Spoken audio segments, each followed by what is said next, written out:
Isang panalangin para sa kabaitan.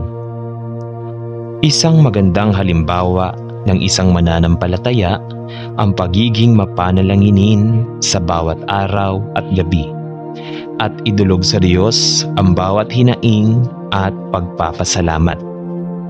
Ngayon, tayo ay manalangin para sa kabaitan. Halina at taimtim na manalangin sa Diyos.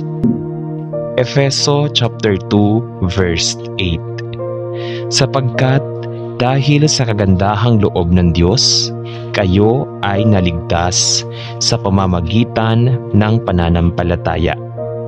At ito'y kaloob ng Diyos at hindi mula sa inyong sarili. O Diyos, salamat sa iyong patuloy na pagpapakita sa akin ng iyong matatag na pag-ibig at awa. Napakabuti mo talaga, Panginoon. Madalas akong madaling magalit, masaktan, o sumama ang loob. Mangyaring baguhin mo ang aking pag-iisip at pag-uugali.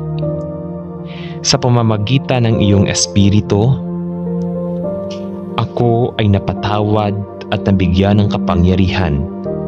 Kaya't ngayon, inaanyayahan ko kayo na gabayan ako, patnubayan ako, at ipakita mo sa akin kung paano ipakita ang kabutihan sa iba tulad ng pagpapakita mo ng kabaitan sa akin. Sa pangalan ni Jesus. Amen.